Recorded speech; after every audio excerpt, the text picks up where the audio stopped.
Good morning guys, no? Ayan, mayroon tayong natapos dito na ano guys, professional stereo digital echo karaoke mixer power amplifier. Ayan.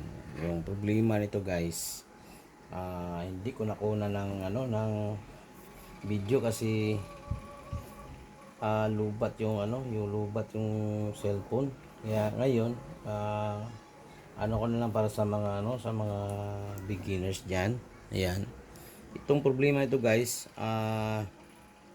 sabi ng may-ari, sira daw yung mahina daw yung music. Ngayon pag try ko, wala namang music, ugong. Ayan. Yung sira niya guys, ayan, sunog oh. Alam niyo guys, sunog yung guys, yung sunog yung dito niya. Ayan, pakita ko sa inyo ha. Ayan, sunog diyan. Ngayon, pinalitan namin ng power output. Tapos yung base emitter nito na bias is good naman. At saka i-on namin, nag-DC out siya. Tapos itong mga maliliit guys na transistor, yung 551, 5551 at saka 5401, may mga yan guys. May karakteristik yan siya nga pag masira yung output, hindi siya ma-short dito. Kaso mag-leak ito siya guys. Ayan. Pinalitan namin ng 5, tatlong 2 in 5551 at saka dalawang 2 in 5401. Ayan, at saka yung mga resistor guys. Ayan, backlash lahat. Basta ganito guys, lalo na sa mga newbies na mga nagre-repair ng ganito.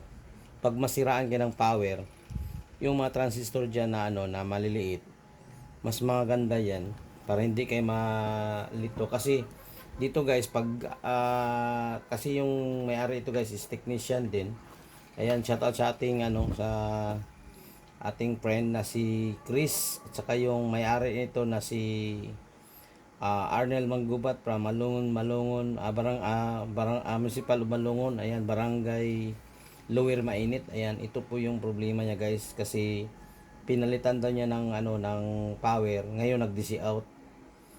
Pero yung sabi niya, mahina lang daw ang music. Ayan. Ngayon, na solve dito guys, saka may mga resistor dito na mga mali yung pagka guys, kasi yung 22K ginawa niyang 220K. Ayan. Ayan, kaya may mga problema. Ngayon guys, pagkatapos dito na trouble namin na mga 2 hours, good na siya. Wala pa rin music. Kasi yung dito guys, ito yung niya, yung preamplifier niya guys. Ito may sira din kasi built into sa sa box guys. Yung problema nito, yung mga niya, mga socket diyan oh. Yung terminal niya dito guys. Mga socket diyan. Din putol. Ayan oh, makikita niyo may mga jumper yan oh. Yan, putol siya. Yan sa sobrang solda niya.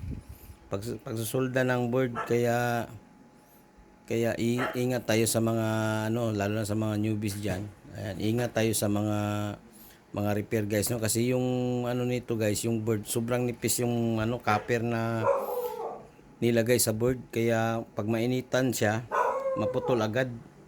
Ayan guys. Ayan, ito na yung niya, resulta niya. Gumagana na siya lahat guys. Ayan. At good morning sa lahat no. Ayan. Ito lang pong natin ngayon vlog. Ayan. Okay na po siya guys. Basta dito daming problema dito guys, lalo na yung sa supply doon. Dito walang supply. Ayan. Kasi yung mga board dito guys, dito putol din. Kaya basta mga ganito guys na mga amplifier, yung mga integrated, lalo na yung mga built-in sa mga soundbox guys, hindi talaga maiwasan na yung mga board na puputol, naglulose contact. Kaya ingat-ingat tayo sa mga repair. Ayan, lalo na sa mga bagong mga aspirant natin na mga electronic technician. Ayan, ingat-ingat. Ayan, at saka ito na yung mga guys, mga sira. Ayan, isang anong tawag nito, si di makita, basta dalawang in-pin at isang in-pin at saka dalawa pala kasi yung nito guys, yung setup ng guys is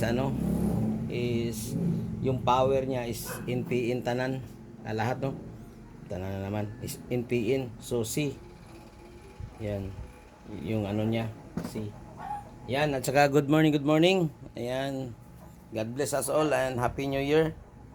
Yan, at saka sa mga newbies dyan, ayan, patuloy lang kayo mag-repair. Ayan, magsubaybay dito sa Lovestronic TV and good morning.